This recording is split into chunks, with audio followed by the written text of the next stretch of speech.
In 1959, in a remote corner of California, American engineers detonated 6 explosive charges beneath a metal craft and watched it fly. Not crash, not tumble. Fly, controlled, stable, rising on a pillar of sequential explosions. They called it the hot rod test, and it proved something terrifying. Nuclear pulse propulsion actually worked. For decades, you've been told that nuclear rockets were just Cold War fever dreams, ideas too crazy to ever leave the drawing board. But that's not what happened. The real story is that America's brightest minds unlocked a technology so powerful it could carry impossible masses to the outer planets. And then, the world realized it had created something it couldn't control. This is the story of Project Orion, the spacecraft we successfully designed, tested in principle, and then buried forever. Not because it failed, but because it succeeded in ways that terrified us. The late 1950s were a time of profound frustration for anyone who dared to dream beyond Earth's atmosphere. Chemical rockets, the only game in town, were pathetically inefficient machines, barely capable of lifting their own fuel tanks into orbit, let alone carrying meaningful payloads to other worlds. Every kilogram of spacecraft required tons of propellant. Every mission to the moon was an exercise in extreme miniaturization and weight-saving desperation. Mars might as well have been in another galaxy. But at General Atomics, a team of physicists and engineers began sketching something audacious. What if, they asked? We stopped thinking of nuclear weapons as instruments of destruction and started seeing them as concentrated packets of energy. What if we could harness atomic explosions, not for war, but for propulsion? The concept was brutally simple. Detonate small nuclear charges behind a massive shock-absorbing plate and ride the explosions like cosmic surfing.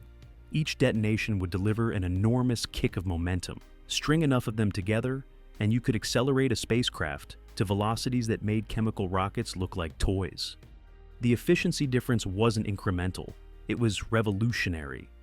Chemical rockets operate with a specific impulse, a measure of propulsive efficiency, of around 450 seconds.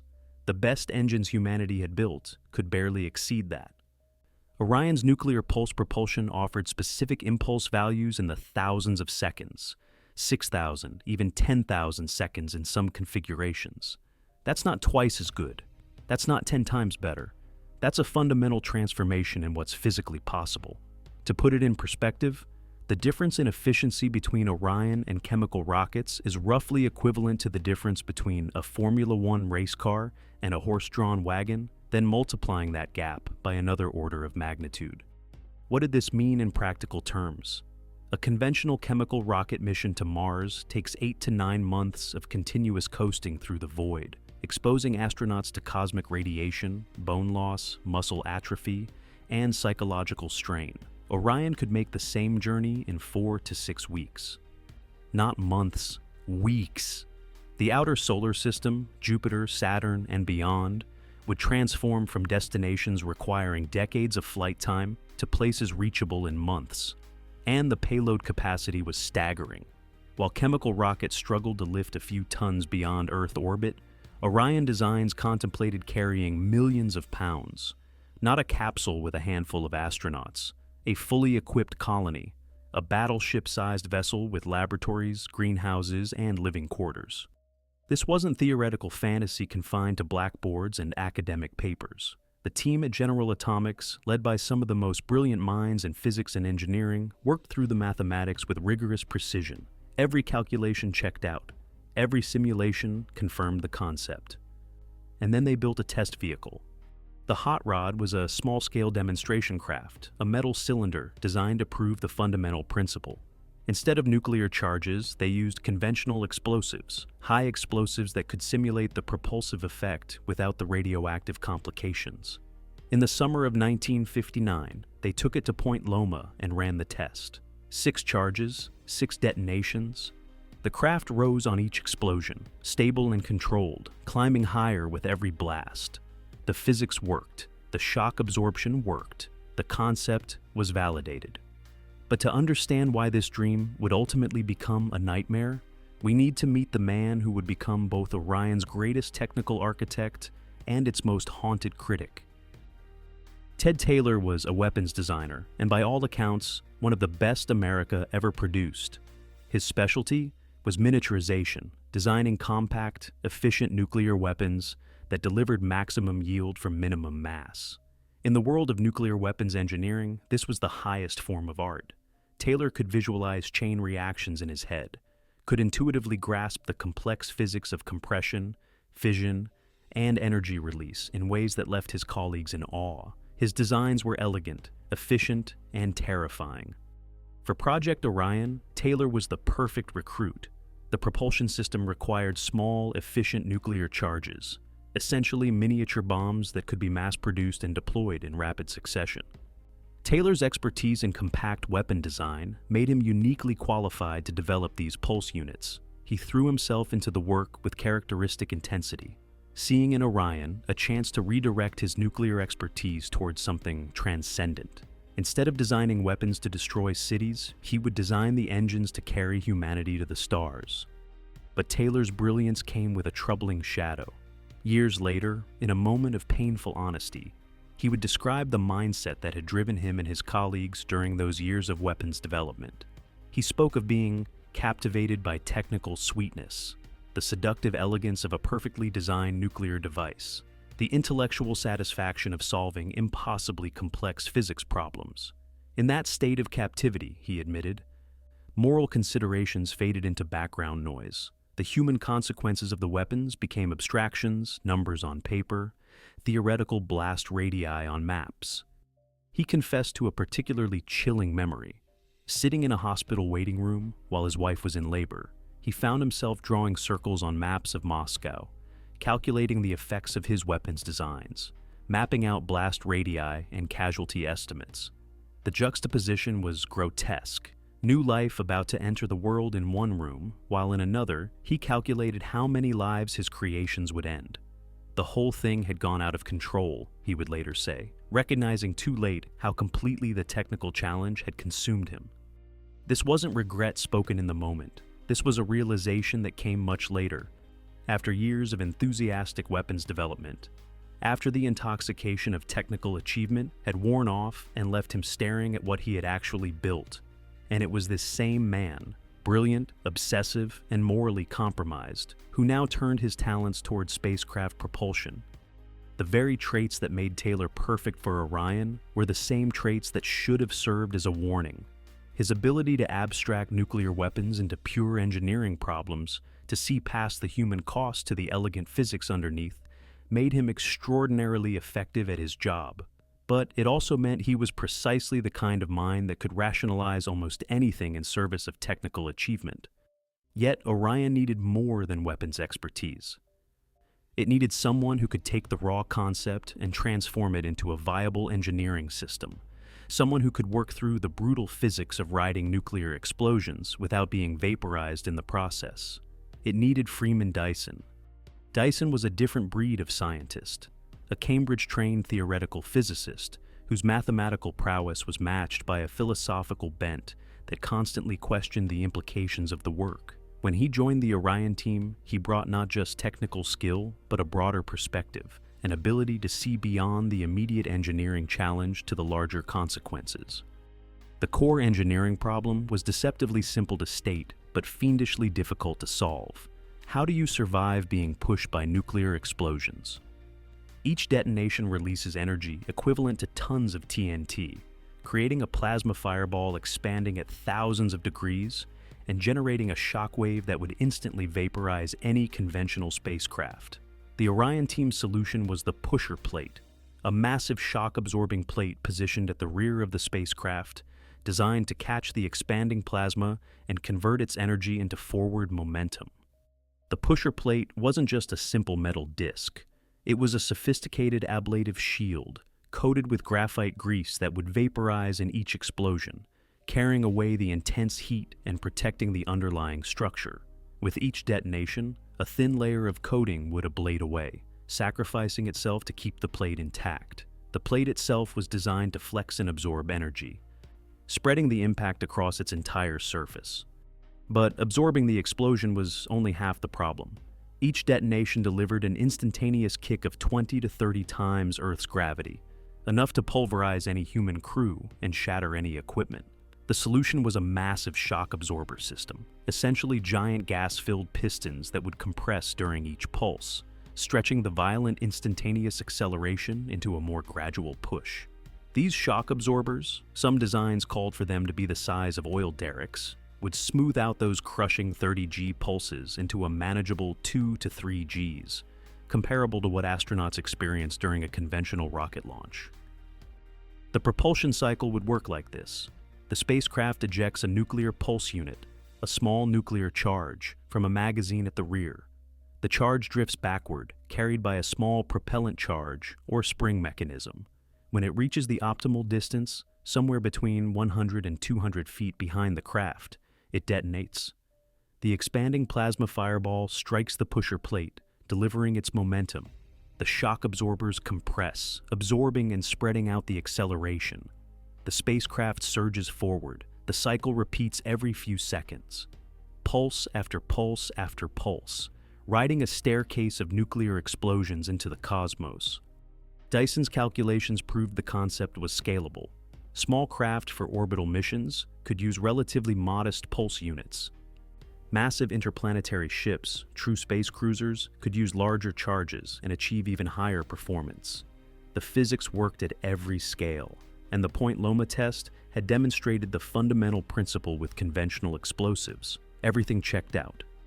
But as Dyson perfected the physics, as he refined the calculations and optimized the design, he began working through a different set of equations that would haunt him for the rest of his life. Each Orion launch wouldn't happen in a vacuum. It would happen in Earth's atmosphere, and each nuclear detonation would release radioactive particles, fission products that would be lofted into the stratosphere and distributed globally by atmospheric currents. This wasn't theoretical. This was inevitable physics. And Dyson, with his characteristic rigor, set out to calculate the cost. The numbers were grim. Each Orion launch, he calculated, would kill between 0.1 and 1 person worldwide from the resulting fallout. Not immediately, not in any traceable direct way. But statistically, inevitably, somewhere on Earth, someone would develop cancer from the additional radiation exposure. Someone's immune system would fail. Someone's cells would mutate in just the wrong way. The death would be anonymous, untraceable to any specific launch, but it would happen. For a single launch, the number seemed almost abstract. 0.1 to 1 person. A statistical ghost. But Orion wasn't designed for a single launch. A Mars mission might require multiple launches to assemble the spacecraft in orbit, to deliver supplies, to establish infrastructure. Each launch added to the body count. 10 launches, 20 launches. The numbers accumulated like a moral debt. Each mission to the stars purchased with anonymous deaths scattered across the globe. The team found themselves debating the unbearable. Is space exploration worth a handful of anonymous deaths? How do you weigh the advancement of human civilization, becoming a multi-planetary species, unlocking the solar system, ensuring humanity's long-term survival, against guaranteed casualties? The calculus was impossible because there was no common unit of measurement. How many statistical deaths equal the colonization of Mars? How much fallout is acceptable in exchange for reaching Jupiter's moons? Context made it worse. This was the early 1960s, and atmospheric nuclear testing was already ongoing. The United States and Soviet Union were detonating nuclear weapons in the atmosphere regularly, and scientists estimated this testing was already causing hundreds of additional cancer deaths annually worldwide. Orion would add to this burden. It wouldn't create the problem already existed, but it would make it worse. And unlike weapons testing, which both superpowers claimed was necessary for national security, Orion's deaths would be in service of exploration. Voluntary deaths. Chosen deaths. The team began to fracture philosophically. Some argued the cost was acceptable, even necessary. Humanity's future, they reasoned, lay beyond Earth. Every great exploration had come with risk and sacrifice. The deaths would be tragic, but justified by the magnitude of what would be achieved. Others, including Dyson, found themselves increasingly troubled. The technical sweetness that Taylor had described, that seductive elegance of a perfectly designed system, began to taste bitter. What good was reaching Mars if the journey required sacrificing people who would never know they'd been chosen? But before this moral debate could be resolved, before the team could reach any consensus on the acceptable cost of cosmic exploration, a different force was gathering, one that would render their philosophical struggles moot. The Pentagon had been watching Orion with great interest, but not for the reasons the scientists had hoped. Military planners looked at the designs and saw something very different from a Mars exploration vehicle. They saw a weapons platform, an orbital battleship, a nuclear-powered craft that could carry enormous payloads, withstand almost any attack, and loiter in space indefinitely. The same characteristics that made Orion perfect for exploration made it equally perfect for warfare. That massive payload capacity, loaded with nuclear warheads instead of habitats. That incredible durability, it could survive anti-satellite weapons that would destroy conventional spacecraft. That nuclear propulsion system, it meant the craft didn't need to return to Earth for refueling. It could stay in orbit for months or years, an unstoppable weapons platform circling overhead. Military strategists began sketching scenarios. Station an Orion craft in orbit loaded with nuclear weapons. It becomes an unassailable first strike platform, able to drop warheads on any target on Earth with minimal warning. Its pusher plate, designed to withstand nuclear explosions, would make it nearly invulnerable to defensive measures. Shooting it down would require multiple direct hits with nuclear-tipped interceptors. And even then, success wasn't guaranteed. It would be the ultimate high ground, the ultimate strategic advantage. Wernher von Braun, the legendary rocket engineer who had dreamed of Mars since his childhood in Germany, fought desperately to keep Orion focused on peaceful exploration. Von Braun had spent his career navigating the uncomfortable intersection of rocketry and warfare. His V-2 rockets had rained down on London during World War II, and he'd spent the post-war years trying to redirect that technology towards space exploration. He saw in Orion a chance to finally, truly reach Mars, to achieve the dream that had driven him through decades of compromise and moral ambiguity. But von Braun was losing the battle. Military interest increasingly dominated the project's funding and direction. The Mars mission designs were still being developed, but they were becoming secondary to military applications, and international observers were horrified. The Soviets watched Orion's development with alarm, recognizing immediately that any American orbital weapons platform would force them to respond in kind. The arms race, already terrifying enough on Earth, would accelerate into space. The technology was irreducibly dual-use. There was no way to build a peaceful Orion spacecraft that couldn't also serve as a weapons platform. The same vessel that could carry colonists to Mars could carry warheads to Moscow. Every component, every capability served both purposes equally well. You couldn't have one without enabling the other. This was the geopolitical nightmare that the Orion team had inadvertently created. They had designed a technology so powerful, so versatile, that it threatened to destabilize the entire Cold War balance of power. Every nation would need one. Every superpower would feel compelled to deploy them. And space, the final frontier, the realm of peaceful exploration and scientific discovery, would become the ultimate battlefield. As international tensions mounted, as the Cuban Missile Crisis brought the world to the brink of nuclear war, political leaders faced an impossible choice.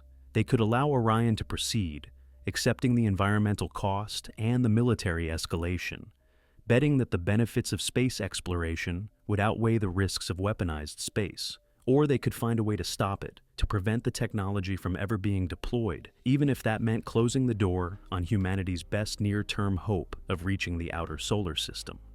In 1963, the choice was made. The Partial Test Ban Treaty prohibited all nuclear detonations in the atmosphere and in space. The treaty's intent was noble, but its language was a death sentence for Project Orion. The team made desperate pitches for workarounds, but the political will was gone. The world had decided the risks outweighed the rewards. Project Orion was officially canceled in 1965. The research was classified, the designs buried. For the team, the reactions were telling. Von Braun was devastated, his Mars dreams dead. Freeman Dyson was conflicted, morally relieved that the environmental cost would not be paid, but scientifically disappointed that such a powerful technology would be abandoned. The most capable spacecraft ever designed became a footnote in history. But the story doesn't end with cancellation. We are still living with the consequences. Modern missions to Mars still face a 9-month journey, exposing astronauts to immense risk from radiation and the hazards of deep space. But this wasn't inevitable. Orion, with technology that existed in the 1960s, could have made that trip in weeks. The solar system could have been open to exploration a generation ago. We had the key, and we chose to throw it away. We traded cosmic reach for earthly safety, a choice that forces us to confront an uncomfortable truth. Sometimes the most powerful technologies come with costs we cannot accept. The question that haunts Orion's legacy is whether we chose correctly. We had a path to reach Mars in weeks, to explore the outer planets within a lifetime. We proved it could work, and then we chose not to build it. Not because it failed, but because it succeeded too well, because the same fire that could carry us to the stars could also rain down from orbit, and because every launch would take its toll in anonymous deaths. Project Orion remains buried in classified archives, a monument to the road not taken.